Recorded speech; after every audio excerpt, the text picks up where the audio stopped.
आज हम पढ़ेंगे कथन की शैलियाँ।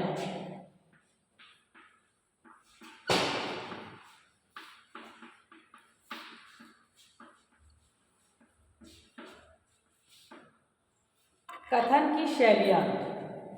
शैली, शैली से अभिप्राय ये है तरीका या ढंग, या उसी को कहते हैं स्टाइल। जिस तरीके से, जिस स्टाइल से हम लोगों तक प्रेषित होते हैं वो हमारा स्टाइल या हमारा तरीका होता है और उसी को कहते हैं शैली। लेकिन जब हम लेखन में देखते हैं तो अगर इस किताब की हम बात करते हैं, हिंदी भाषा की किताब, तो इसके राइटर हैं, इनके राइटर डॉक्टर माधव अग्रवाल हैं। तो उन्होंने अपने लेखन में जिस तरीके का या जिस शैली का उपयोग किए होंगे वह उनकी शैली कही जाएगी। जैसे शैली के अभिप्राय लेखक के उस तरीके या ढंग से है जिसमें वह अपने मनोभाव को या विचारों को अभिव्यक्त करता है। मनोभाव और विचारों को अभिव्यक्त करता है। जैसे कि शैली के भी दो प्रकार होते हैं। कैसे दो प्रकार होते हैं? अब शैली अभिव्यक्ति के दो प्रकार होते हैं।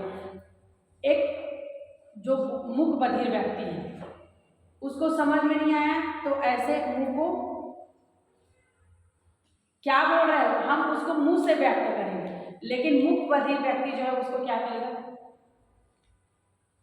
नहीं समझ में आया, ये उनकी शैली होगी, उनकी अभिव्यक्ति होगी। तो मनुष्य जिस भावों को या अपने विचारों को जिस माध्यम से अभिव्यक्त करता है वह उनकी शैली कहलाती है। मनुष्य क्या करता है, अपने भाव और विचारों को अभिव्यक्त करने के लिए जिस माध्यम का या जिस स्टाइल का या जिस तरीके का उपयोग करता है अपने व्यवहार में वह उनकी शैली कहलाती है। तो यही तरीके की पहचान एवं उसकी लेखन की शैली होती है। जैसे लेखन की शैली में हम देखते हैं कि किसी की राइटिंग बहुत अच्छी बनती है, किसी को शब्द भंडार बहुत अच्छे तरीके से आते हैं, कि जैसे कि थोड़े से चीज़ को वो बहुत अच्छे व्यापक रूप में, बहुत विस्तृत रूप में और अच्छे तरीके से समझा सकते हैं। लेकिन कोई व्यक्ति जो है मंच में किसी व्यक्ति को खड़ा कर दो, उसके पास विचारों की अभिव्यक्ति आता ही नहीं है तो वह कैसे अपने तरीके को अपना करके वह बात को रखेगा, क्योंकि उनको कुछ नहीं आता है। लेकिन अगर कोई व्यक्ति है जो कुशल वक्ता है तो उनको अगर कुछ भी नहीं आ रहा है, टॉपिक मालूम भी नहीं है, लेकिन वो समा बांधने के लिए, क्योंकि वो कुशल अभिवक्ता है, कुशल अपने बातों को रख सकता है, उसका स्टाइल है, तो लोगों को समा बांध करके भी रख सकता है। यही क्या है, मनुष्य जब अपने भावनाओं और विचार को जिस तरीके से, जिस माध्यम से दूसरे व्यक्ति तक प्रस्तुत करता है तो वही उनके विचार अभिव्यक्ति का माध्यम क्या कहलाता है, शैली कहलाता है। शैली क्या है, इसके प्रमुख 4 प्रकार की शैली है। 4 प्रकार की शैली। एक शैली है विवरणात्मक शैली। विवरणात्मक शैली उस शैली को कहा जा सकता है जिसमें व्यक्ति जो है अपने आंखों देखा हाल का वर्णन क्या करता है, ज्यों का त्यों वर्णन करता है, उसी को कहते हैं विवरणात्मक शैली। इस शैली में वक्ता कौन होगा?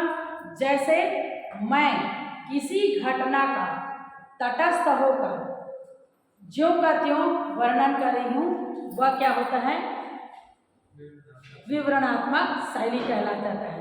और इस शैली में क्या होता है कि वक्ता जो है कैसे उसको अभिव्यक्त करेगा, भूतकाल की बातों का वर्णन करेगा। भूतकाल की बातें जो घटित हो चुकी है। जैसे कि मैं रास्ते से आ रही थी, रास्ते में किसी गाड़ी वाले ने छोटे से पपी को ठोकर मार दिया। तो ये जो बातें जो हैं मैं आकर के आप लोगों को बता रही हूँ।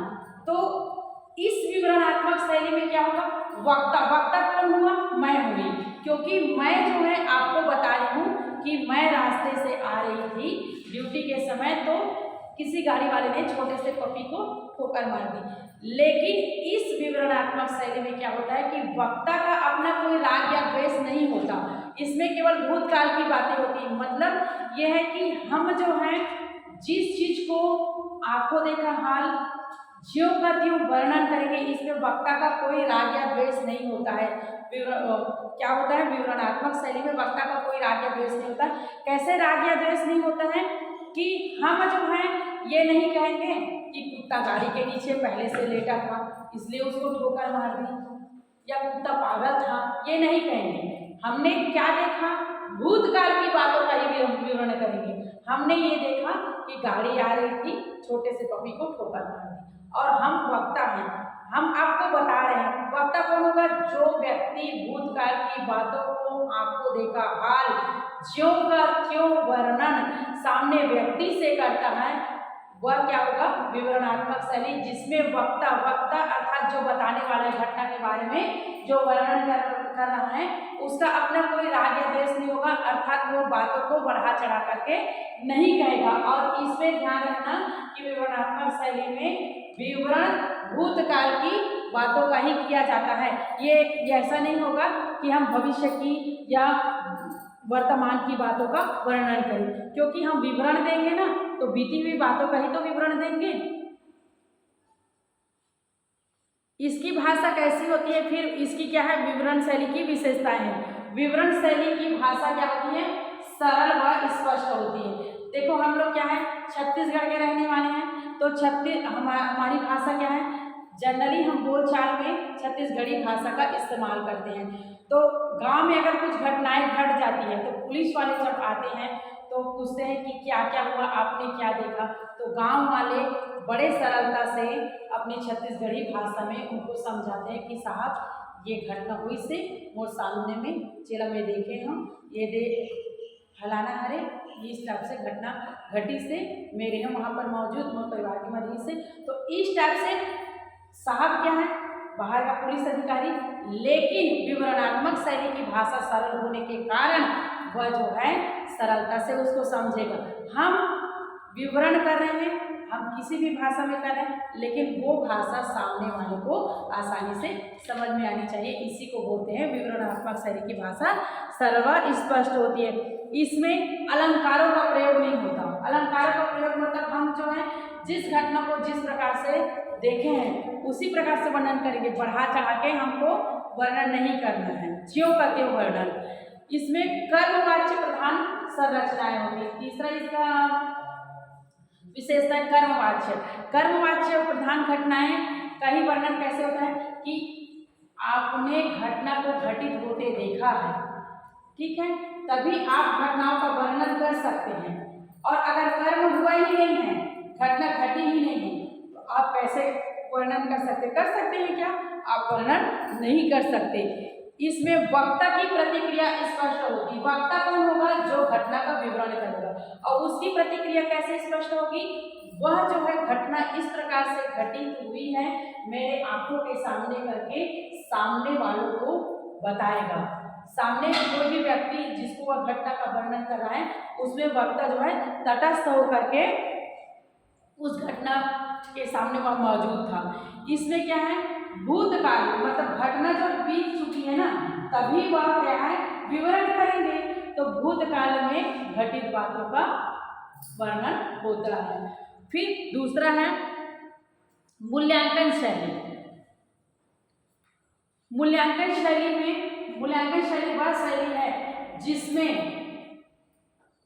व्यक्ति जो है वक्ता किसी घटना का मूल्यांकन अपने अपने तरीके से करता है। कैसे घटना का मूल्यांकन अपने अपने तरीके से करता है कि मैं एक उदाहरण दी कि पपी जो है गाड़ी के नीचे आ गया, ठीक है, तो गाड़ी के नीचे आ गया तो किसी व्यक्ति उसका मूल्यांकन कैसे करेगा, नहीं वो पपी बहुत बदमाश था, वो कोई भी गाड़ी वाले के पास जाता था।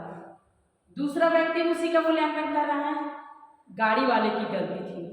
तीसरा व्यक्ति उसी का मूल्यांकन कर रहा है कि नहीं पपी बहुत बदमाश था, इसलिए बच्चे लोग ने उसको गाड़ी के नीचे धक्का दे दिया। चौथा व्यक्ति उसका मूल्यांकन कर रहा है कि हमारे एरिया में बहुत सारे कुत्ते हो गए हैं, इसलिए ना गाड़ी वाले ने उसको मारा।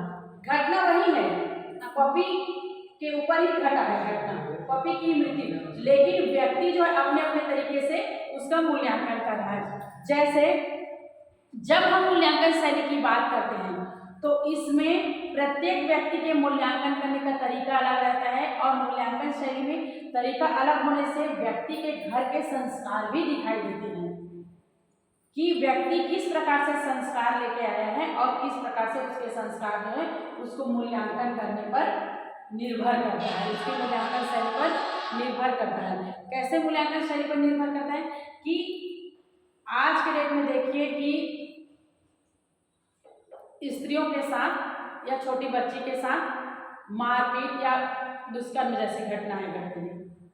कोई उसी घटना को बोल रहा है कि देर रात तक लड़कियों को नहीं घूमना चाहिए, ये कारण था, ये घटना घटने का कारण। कोई बोल रहा है कि छोटे कपड़े नहीं पहनना चाहिए, एक व्यक्ति बोल रहा है कि वो देर रात तक घूमे थी, दूसरा व्यक्ति बोल रहा है कि छोटे कपड़े पहनी थी, तीसरा व्यक्ति बोल रहा है कि वो तो कॉलेज गई थी, ये घटना करने वाला बहुत गलत व्यक्ति है। चौथा व्यक्ति बोल रहा है कि कपड़ों से या तो फिर वो बाहर निकली, उससे नहीं भाई, तुम्हारे संस्कार ही गलत है कि तुमने उस मतलब उस व्यक्ति ने उस घटना को अंजाम दिया कि उसके संस्कार ही गलत है। क्यों? उनके घर भी तो बहन है, वो भी तो देर रात तक बाहर में आती है अपने परिवार वालों के साथ, ऐसे करके। तो वो क्या है, अलग अलग व्यक्ति, घटना एक ही है, उसका मूल्यांकन कर रहा है। पर एक व्यक्ति है, उसका बच्चा जो है तालाब में नहाने गया है और वो पेड़ से कूद रहा है, दूसरे बच्चे ने कूदा और कूदने के पश्चात वो बच्चा जो है अंदर में डूब के उसकी मृत्यु हो गई। ठीक, तो एक व्यक्ति उसका मूल्यांकन कैसे करें, अच्छा हुआ, बहुत गलत था वो बच्चा। दूसरा व्यक्ति क्या कर रहा है, नहीं यार ये तो बिल्कुल गलत हुआ, होना ही नहीं चाहिए था, भाई उसका एक ही बच्चा था। तीसरा व्यक्ति क्या कर रहा है कि वो बहुत बदमाश था, दोस्तों को मारता पीटता था, इसलिए ठीक ही हुआ। चौथा व्यक्ति बोल रहा है कि आए दिन वो एकदम परेशान करता था, हर बार उसको मना करने पर वो मानता नहीं था। तो आप लोगों को क्या लग रहा है कि जो दूसरा व्यक्ति है उसका संस्कार अच्छा लग रहा है? मूल्यांकन शैली में संस्कारों को भी देखा जाता है कि व्यक्ति के संस्कार भी पता चलते हैं कि घर से वो क्या संस्कार लिया। तो हमको कौन सा व्यक्ति अच्छा लगा?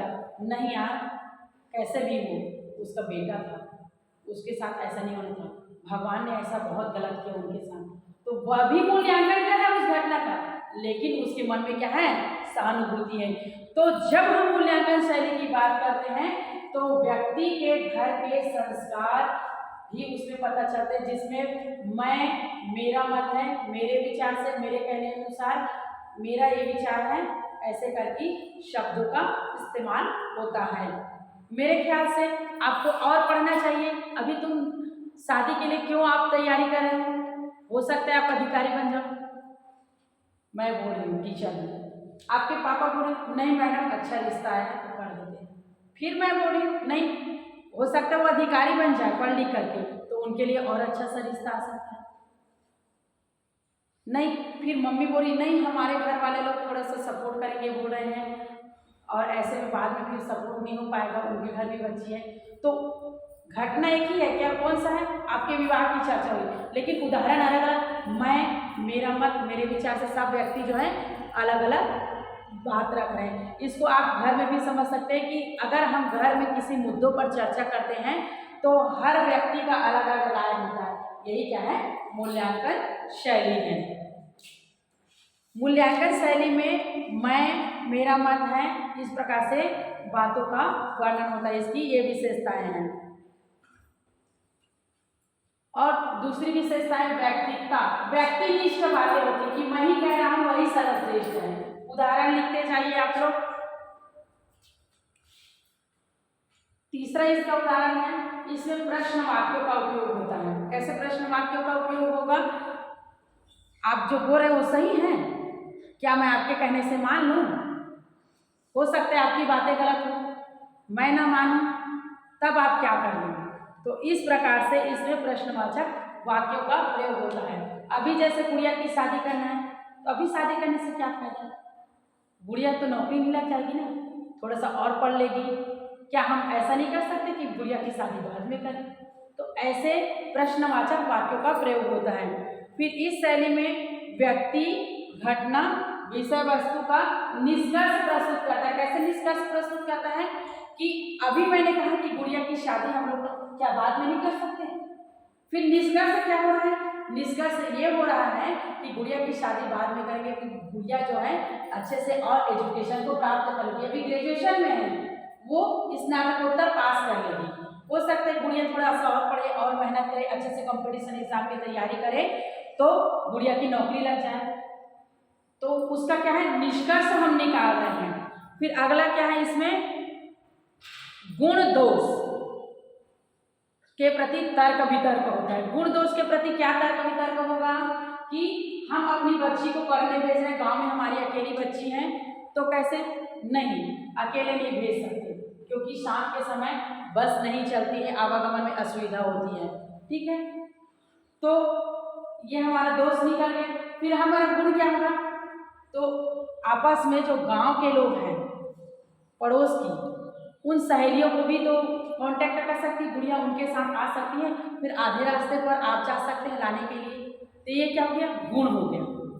फिर उसके बाद इसमें मिश्र वाक्यों का प्रयोग होता है। कैसे मिश्र वाक्यों का प्रयोग होगा कि गुड़िया अच्छे से पढ़ेगी, पढ़ करके आगे सामाजिक उसकी प्रतिष्ठा बढ़ेगी, अधिकारी बनेगी, ठीक है। आप पढ़ाई लिखाई नहीं कर रहे हो तो इससे क्या होगा, आप पढ़ाई लिखाई नहीं कर रहे हो तो आपकी शिक्षा का स्तर डाउन होगा, सामाजिक प्रतिष्ठा नहीं बढ़ेगी, और आप जो है अभी एजुकेशन प्राप्त करने जा रहे हैं तो उन लोगों को कोई काम नहीं सौंपते घर वाले, लेकिन आपको आपके पॉकेट मनी के लिए बाहर के काम सौंपेंगे, आपको उसके लिए जाना पड़ेगा, काम करना पड़ेगा।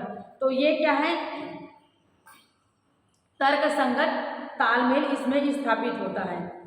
मूल्यांकन शैली कभी कभी क्या हो जाती है, अगला है प्रभावशाली। कैसे प्रभावशाली, अगर कोई बच्चा नहीं पढ़ रहा है, पढ़ाई से वह विमुख हो रहा है, वो पढ़ना छोड़ रहा है, तो हम उसको क्या करेंगे, तुलनात्मक शैली।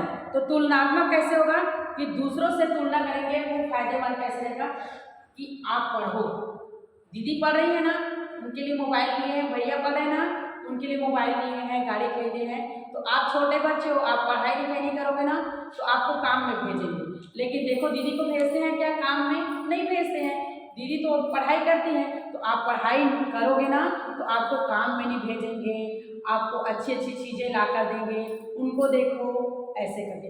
अगर कोई बच्चा पढ़ाई छोड़ा तो उसमें हम एक और उदाहरण दे सकते हैं कि देखो आपके साथ कोई दोस्ती नहीं करेगा, वो पढ़ रहा है तो उसका नाम कितना ऊंचा है, वो जो है योग्य व्यक्ति बनेगा और आपसे उसकी दोस्ती जो है हट जाएगी, धीरे धीरे अपनी योग्यता के अनुकूल वो दोस्त देखेगा।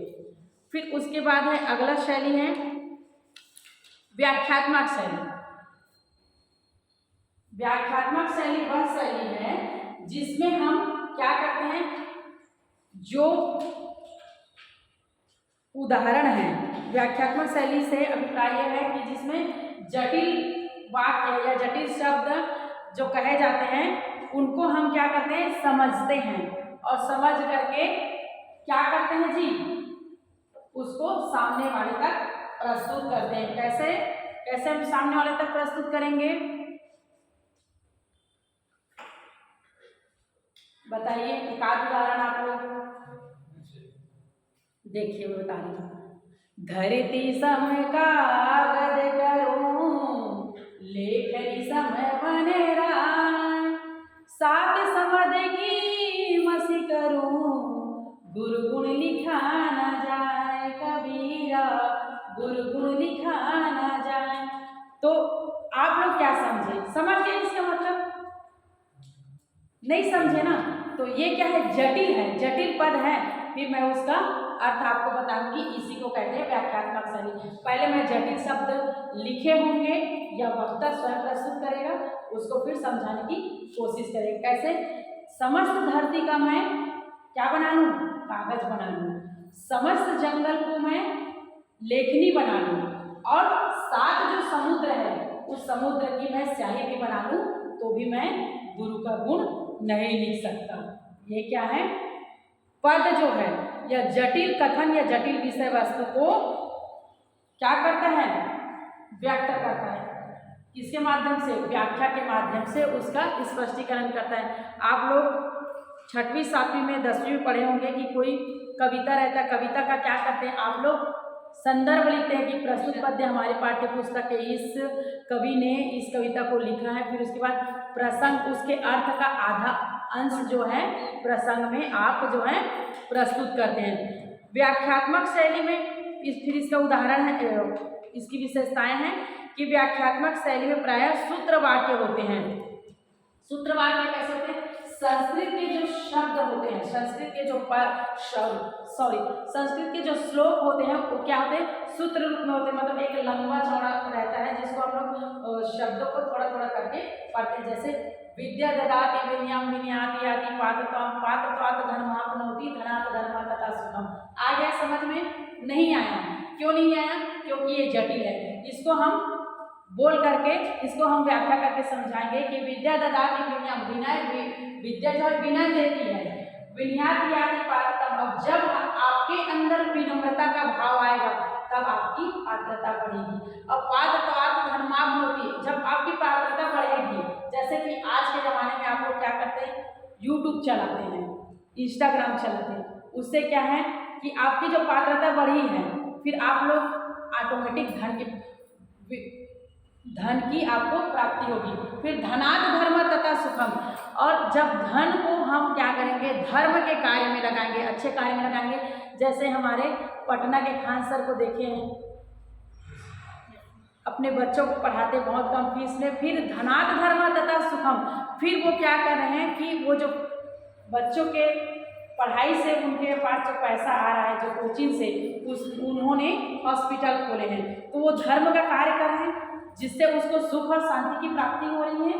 तो यही क्या है? व्याख्यात्मक शैली, जिसमें हम जटिल कठिन शब्दों को या जटिल या कठिन पदों को पहले जानते हैं, समझते हैं, उसके बाद उसको व्याख्या रूप में सामने वाले तक प्रस्तुत करते हैं। इसी को कहते हैं व्याख्यात्मक शैली। इसकी विशेषताएं हैं। यह शैली अध्यापन कार्य में प्रभावपूर्ण है। अध्यापन कार्य में कैसे प्रभावपूर्ण होगा? कैसे प्रभावपूर्ण होगा कि मैं अध्यापन करा रही हूँ, आप लोगों को पढ़ा रही हूँ, और आप लोग मेरे सामने जटिल से जटिल जो शब्द है या जो पद है जो आपको समझ में नहीं आ रहा है, उसको मुझे कहेंगे कि मैडम आप इसको समझाइए, फिर मैं उसको आपको समझाऊंगी। ठीक है? इसमें सरल एवं प्रभावपूर्ण शब्दों का प्रयोग होता है। जो मैंने आपको समझाई, जो मैं समझाई कबीरदास जी का दोहा, वो सरल था कि नहीं? सरल था और प्रभावपूर्ण था। कैसे प्रभावपूर्ण? मैंने उसको स्वयं समझा, समझने के बाद आप तक व्याख्या रूप में प्रेषित किया। तो यही क्या है? प्रभावपूर्ण शब्दों का प्रयोग होता है। प्रभाव पड़ा कि नहीं पड़ा आपके पास? वो समझ में आया कि नहीं आया? रही मन निज मन की व्यथा, मन ही राखो गोय, सुनहि ठलहि लोग सब, बाटी ले न कोई, रही माँ बाटी ले न कोई। तो ये पद आपके लिए कठिन है, इसको मैं समझ गई हूँ, पहले मैं पढ़ के मैं समझी। फिर इसका मतलब क्या हुआ कि रहीम कवि कहते हैं कि रहीमन निज मन की व्यथा, अपने मन की जो व्यथा है अपने पास ही रखना चाहिए। रहीमन निज मन की व्यथा, मन ही राखो होय, अपने मन में ही रखना चाहिए। सुनहि इठलहि लोग सब, बाटी ले न कोई। क्योंकि जब हम अपने मन की व्यथा को व्यक्त करते हैं तो लोग सुनते हैं, और सुन के क्या करते हैं? हंसते हैं, इठलाते हैं, लेकिन बांटता है क्या? कोई नहीं बांटता है। फिर इस शैली में आवश्यकता अनुसार किसी भी काल का वर्णन हो सकता है। देखो, पहले मूल्यांकन विवरणात्मक शैली की बात की, उसमें केवल भूतकाल की बातों का वर्णन है, लेकिन व्याख्यात्मक शैली की बात हम करेंगे तो उसमें किसी भी काल का वर्णन हो सकता है। कैसे वर्णन हो सकता है?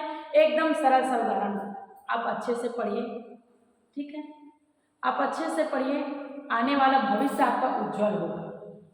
किसी भी काल का वर्णन, आने वाला भविष्य, भविष्य काल की बात करें, वर्तमान में आप पढ़ रहे हैं, ठीक है। आप पिछले साल अच्छा मेहनत किए थे तो आप टॉप में आई थी, इस साल अच्छे से मेहनत करिए, आने वाला भविष्य आपका उज्जवल होगा। तो पिछले साल की बात कर रहे हैं तो पिछले साल भूतकाल हो गया, वर्तमान में आप अच्छे से पढ़िए और आने वाले भविष्य में आपका रिजल्ट जो है बेहतर आएगा। फिर अगला है विचारात्मक शैली। विचारात्मक शैली जो है ये तीनों शैली से भिन्न है। कैसे भिन्न है? मनुष्य अपने भावनाओं और विचारों की मनोभावनाओं को किसके माध्यम से अभिव्यक्त करता है? अपने विचारों के माध्यम से अभिव्यक्त करता है। उनकी इन्हीं विचारों की अभिव्यक्ति को क्या कहते हैं? विचारात्मक शैली कहती है। विचारात्मक शैली में क्या होती है? विचारों की प्रधानता होती है, अपने विचार करता है। मेरे ख्याल से मैं थोड़ा और पढ़ लेता मैं, लेकिन मेरे घर वाले इस साल पढ़ाई के लिए मुझे मना कर रहे हैं ऐसे करके। तो आप अपने लिए विचार रखते हैं, या तो फिर आप दूसरे के लिए भी विचार रख सकते हैं कि मम्मी छोटा भाई को और पढ़ने दो, मैं नहीं पढ़ सका तो नहीं पढ़ सका, लेकिन छोटा भाई पढ़ेगा। वो मेरे पास बोल रहा था कि मैं आगे बढ़ना चाहता हूँ, पढ़ना चाहता हूँ, लेकिन आप लोग पढ़ाई के लिए आप मना कर रहे हैं। तो आप विचार को, किसके विचार को? आपने छोटे भाई के विचार को, आप गुड़िया के विचार को रख रहे। तो विचार कैसे आया? गुड़िया के मन में ये भावना थी ना कि वो और पढ़ना चाहती है, छोटा भाई के मन में ये भावना है ना कि और पढ़ना चाहता है। तो वह जो भावना है अपने विचार को आप तक प्रेषित किया और आप जो है अपने मम्मी पापा तक प्रेषित कर रहे हो। इसमें बुद्धि तत्व की प्रधानता होती है। विचारात्मक शैली में बुद्धि तत्व की प्रधानता कैसे होगी? कि विचार जो किससे आएंगे? मन से आएंगे ना, बुद्धि से आएंगे ना। कि आप जो है अगर कोई सूत्र हल कर रहे हो तो इसमें क्या करोगे? अपने बुद्धि का प्रयोग करोगे? नहीं, इसमें ये हो सकता है अगर दो लोग तर्क साध रहे तो, ठीक है। फिर इसके बाद है इसकी भाषा विचार अनुकूल एवं प्रभावपूर्ण होती है।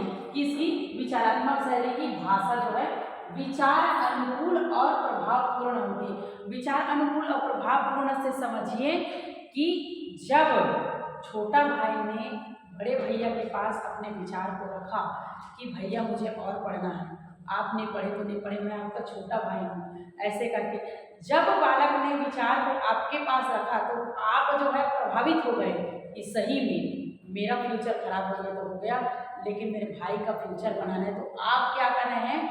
इस बात को प्रभावपूर्ण अच्छे तरीके से अपने मम्मी पापा के पास रख रहे हैं कि मैं नहीं पढ़ पाया तो नहीं पढ़ पाया, लेकिन छोटा भाई को आप पढ़ाइए।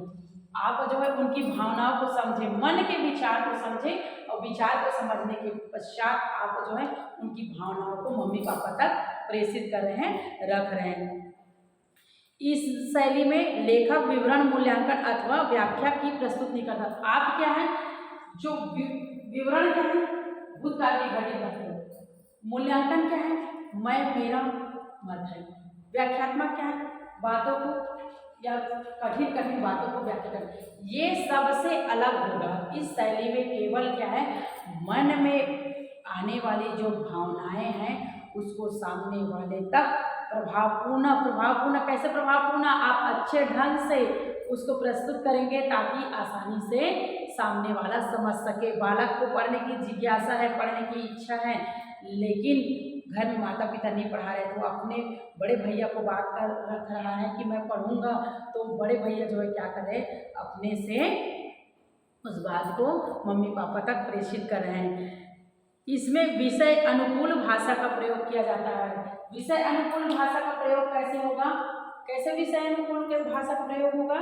कि बालक जो पढ़ना चाहता है और यह बातें उसने कहाँ रखी? अपने भैया के पास। तो भैया का क्या करेगा? उस विषय को ही मुद्दा में रखेगा कि मम्मी पापा छोटा भाई पढ़ना चाहता है। ये नहीं बोलेंगे कि छोटे भाई बाइक खरीदवाना चाहता है, छोटे भाई को मोबाइल चाहिए। ये विषय से भटकाव है। वो विषय के अनुकूल छोटे भाई ने पढ़ने की इच्छा जाहिर की तो अपनी भावनाओं को छोटे भाई ने बड़े भैया तक व्यक्त की, तो बड़े भैया क्या करेगा? उसी विषय को वह मम्मी पापा तक रखेगा। इसमें तर्कपूर्ण विश्लेषण का महत्व होता है। तर्कपूर्ण कैसे तर्कपूर्ण? आप मम्मी पापा तक ये बोल सकते हो कि आज मैं जो है नहीं पढ़ा हूँ, तो आज मैं जो है दूसरे जगह काम कर रहा हूँ, दर दर की भटक रहा हूँ, कभी काम मिलता कभी नहीं मिलता।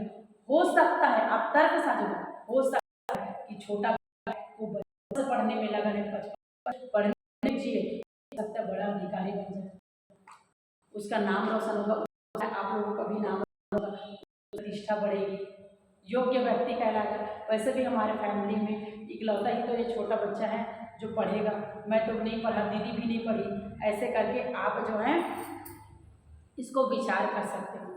धन्यवाद, आपने मुझे सुना। आप पढ़ रहे थे विचारात्मक शैली अंतिम में, और आज हमने पढ़ाए आपको कथन की शैली।